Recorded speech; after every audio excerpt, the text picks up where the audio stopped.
the 1910 Buick, the Toy Tano, a national prize winner. The plaque's right on the dashboard. There's one you'd be proud to own. Somebody get $20,000 on it. Anybody get $20,000? Anybody get $15,000 there? $12,500 on the 1910 Buick and a 115. I got 13.5 and now 14. 14,000 to get 13.5 and a 114. What a bit there? 13.5. 13.6. 13.7. 13.7. 13.7. 13.8. 13.8. 13.8. I think everyone in their life has a dream, and my dream several months ago was to have probably the biggest classic car auction in the world. This car is one of a number of cars in my collection. It's a 1930 Delage boat tail speedster. It's the only one ever built like it in the world.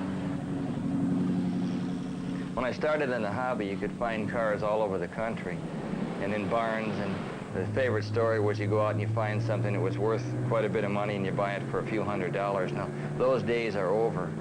So it's tricky right now to get them because most people realize that old cars are more than just pieces of junk. An antique is a car that's 25 years of age or older. A classic is a car that was built in 1925 through 1940 in limited production at extreme cost. Cars that were just not merely cars, but actually works of art.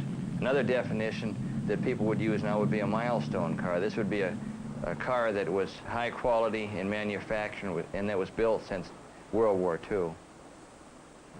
This is a 1935 Aston Martin boat tail speedster.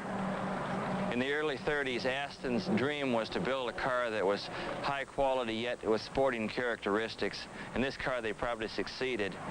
This is the only one ever built with a boat tail back end on it. A number of the other cars in this collection also are one of a kind or one of two or three or four. This is a 1925 Hispano Suiza. It's also a registered classic.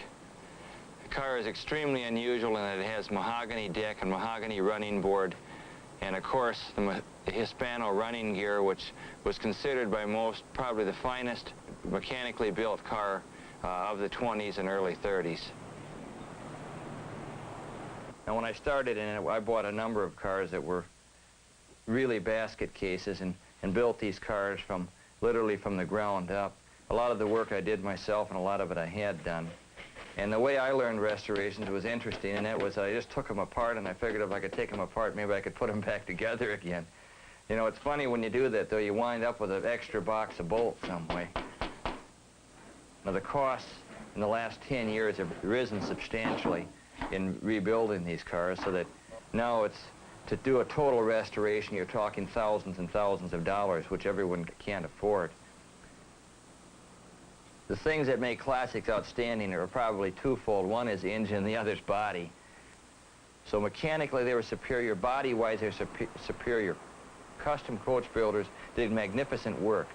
Time wasn't a factor. Quality was the number one factor. And a lot of these coach builders really didn't make much money. But they had the pride. They knew when they went home at night, they could go home and say, boy, we did a great job, and they look forward to coming in the next morning and doing the same thing. Now, if I would give advice to the average person that's just starting, and I would tell them they're normally better off buying a car if they're going through a dealer, from a reputable dealer that'll stand behind the car. As an example, when a car is in an auction, there's no guarantee. You buy the car and they're sold as is and shown. Okay, here it is, folks. Here's the star of the show, the one you've been waiting for, the fabulous Duesenberg J101.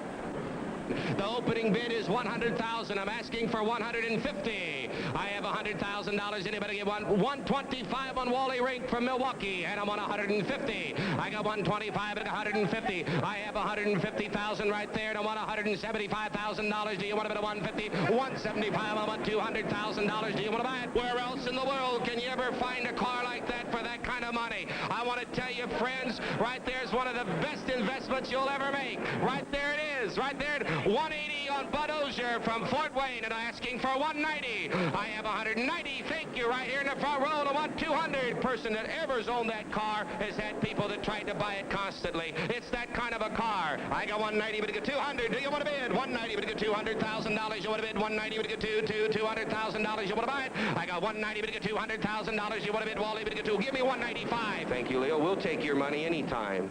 200,000, 210, Wally. Talk to him. Sell it to Leo.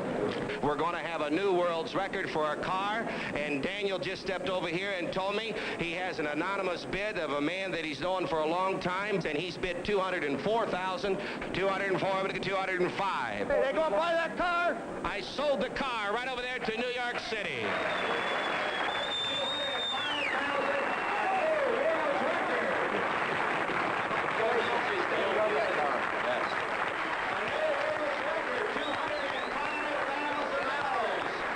What's your last name again, Walt?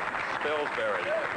Walter Spilsbury. I see the day when classic cars will be priceless. Like I said 10 years ago, that you'll see cars selling for over $100,000, and people thought I was out of my head. I believe within 10 years, specific cars sell for over $1 million.